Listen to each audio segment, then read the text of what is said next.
Thank you.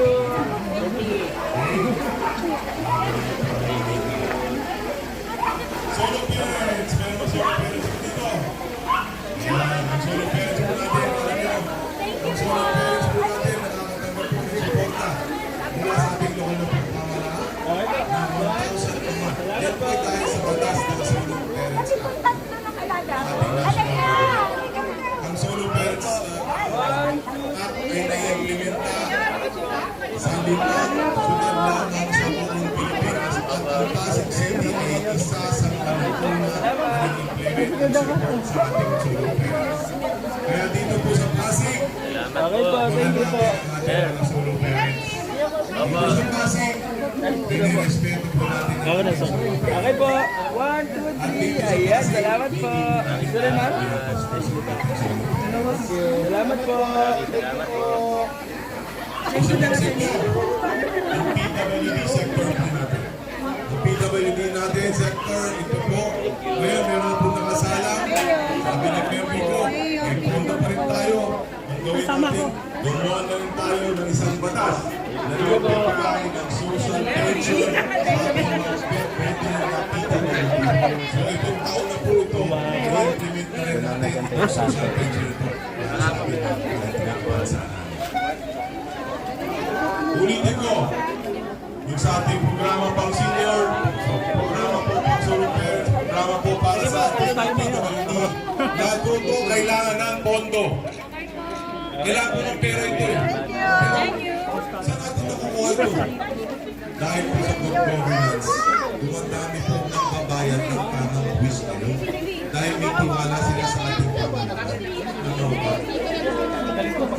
Ay, lipat naman po tayo. Yan yung social services po natin. Education. Bakit po education? Kasi sabi nga nila, imbes na bigyan natin yung isda, tulungan po natin ang mga isda. Dito ba ho, nakukumalat din ang ayuda? Tumahimik ko lang. Wala naman mong illegal po. Marami ba ang bigas na kumakalat dito? Yun. Bigas, grocery, lugaw. Sama-sama ito sa lugaw. Hindi, wala naman noon masama doon. Pero, alam mo, ang ayuda,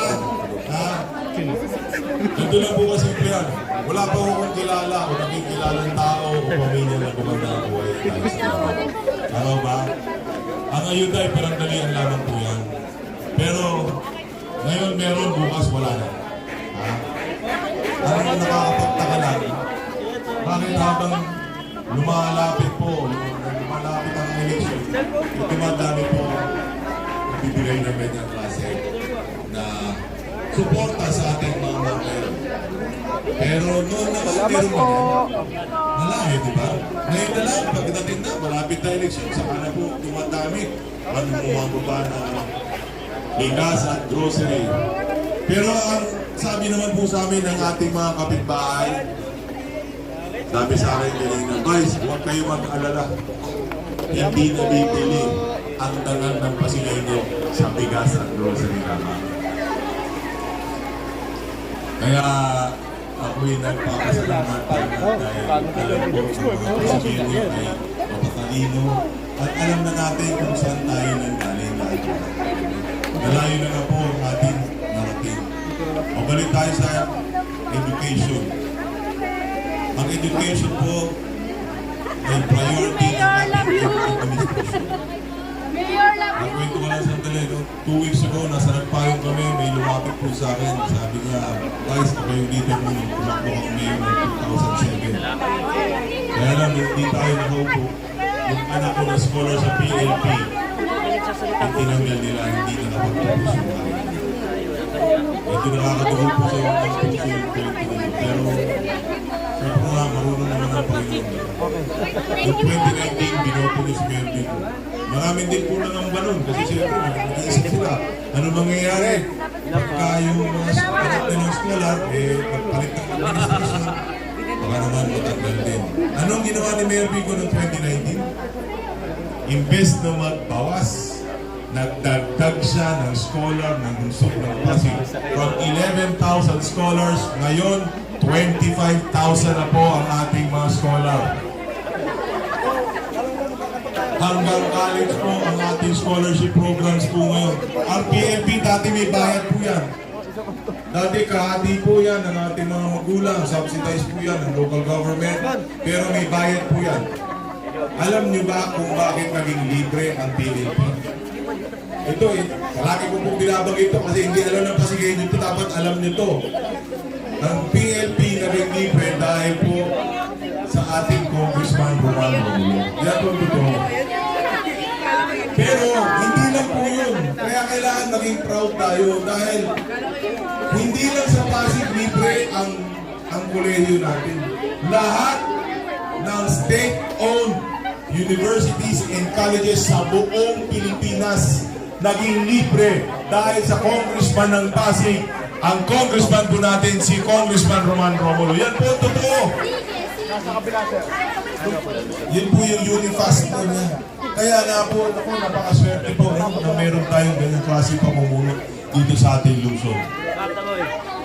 Nag-usap po namin kami noong 2022. Kasi noong 2019, sila lang dalawa ninyo dito. Wala po silang vice mayor at saka mga konsehal. So pagdating po ng 2022, napag-usapan naman po namin ni Kong, Mayor, paano naman gagawin natin dun sa ibang mga mag-aaral na hindi masyadong matatalino. Bakit ko nabanggit yan? Kasi ang PLP, tinatanggap po yan based on ranking. Ang ranking, pinakamatalino, pag top 10 ka, mas malakas ang tsansa mo na makapasok ka sa Universidad ng Pasig. Ang problema po, ang capacity ng ating PLP is 1,300 a year. Ang nag-graduate sa ating mga senior high school ay 8,000.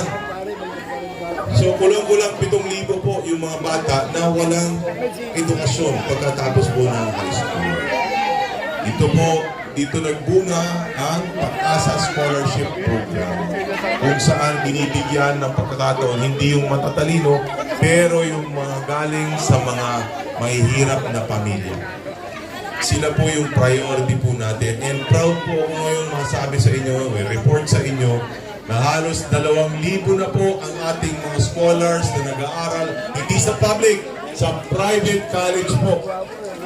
Pasig Catholic College at Arellano University sa Barangay Canyogan. Kaya mga kaibigan, ito na po ang panahon para mangarap kayo mga Pasigueño.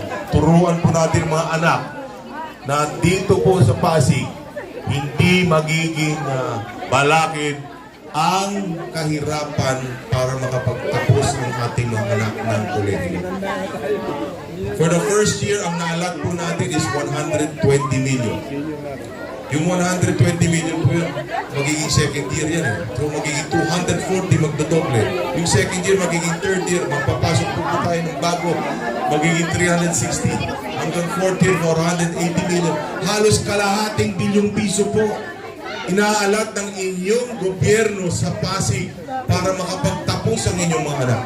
Maghanap kayo ng ibang lungsod na may gumagawa pong ganyan klaseng programa. Sa Pasig lang po ganyan. Ulitin ko, under the leadership of Mayor Vico. Isa na lang po ang programang babanggitin ko. Actually, napakadami ho natin pwede babanggit. Pero isa na lang po babanggitin ko. Ang health. No?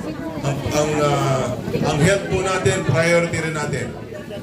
Actually, ang Pasig po, isa sa mga pinaka-advanced according to the Department of Health. Tayo po ang isa sa pinaka-advanced na nag-implementa ng universal healthcare. Kasi dito lang sa Pasig, meron tinatawag na no balance billing.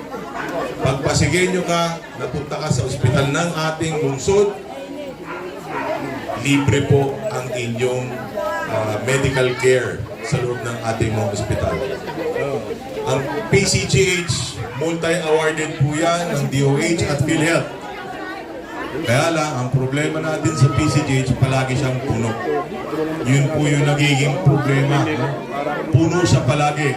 Ngayon, sinasabi ng ating mga tunggalin na nais daw nila magtayo ng isa pang building o kung ano-ano para sa ospital. Pero para maintindihan po ng taong bayan ang problema. Ako lang kasi. Ang PCGH ay puno hindi dahil po sa Pasig. Ang PCGH ay nasa boundary ng Cainta at Barangay Maybunga. Pag nagkakasakit po yung taga-Cainta at sa makapitbahay na bayan sa Rizal, ang takbuhan nila sa PCGH.